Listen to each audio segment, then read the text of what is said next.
So this message of now what is an interesting one for me, because the further I get into this journey, the harder it is to share, because it requires me to be real in a way that's not comfortable. I can't just be the happy, shiny, yeah. That's my favorite version of myself. My not favorite version of myself is the one that struggles with anxiety and depression. And she needs to be shared, but that's not easy. So here I am. I just went through a very successful event. I am a good mom.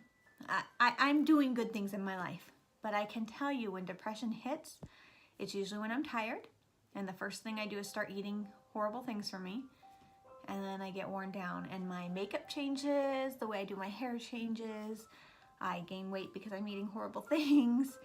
And so tonight I did something that was hard. I called into work and said I need a day off. I've never done that in my life.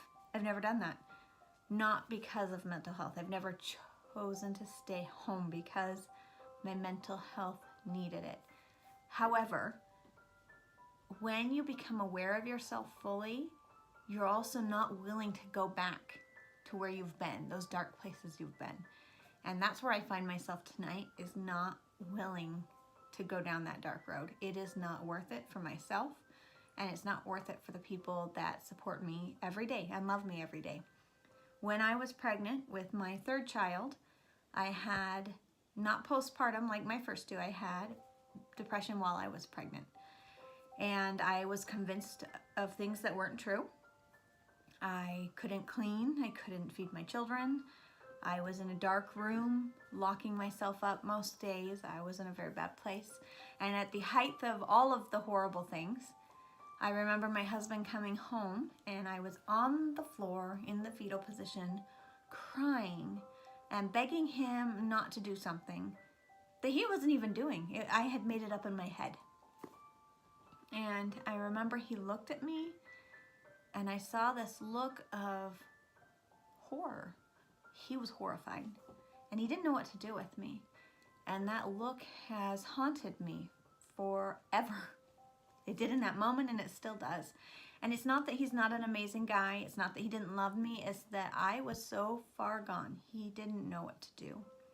And when you're in those dark places, the people who love you most often do not know what to do. They want to. They love you. But there's no resources out there for the supporter. And so I guess why I'm sharing this is because there's been a lot on the internet about suicide and depression, and some of it's fake news, some of it's real news. We can all weed through it and beat each other up for it. But the message here is this: if you start eating a lot, if your sleeping patterns change, if your thoughts start to become ones that aren't common or feel harsh, and they're consistently harsh. I thought one time I was holding my baby, I thought, what would happen to her if I dropped her over the ledge? Hopefully you have blaring signs like I did. This is not normal. But if you don't, make sure that you talk to people and say, hey, I'm feeling a little off. Have you noticed it? And they might say yes, and they might not know how to help you. But there are many, many resources out there. I'll start posting those regularly on my Instagram for you to see and to know. That's what it's about. It's about helping the supporters and having a safe place where we can talk about these things without judgment and without shame. The world is full of shame. The world is full of judgment. But these things are hard, and they're real, and more people are going through them than anyone wants to admit. So I'm sharing my journey with you in hopes that the further I share and the harder this gets personally, the more you are able to share your journey too. Because if we don't share, if we don't talk openly, we will never be able to get the information out there as to how to truly support. When I was in that moment, the only thing anyone could do was they made meals, they helped me clean my house, and at some point when my body was ready, I was able to heal and recover. But it took those small things to get me there. And that's what I want to offer, is those tools and solutions to you and to those who love you.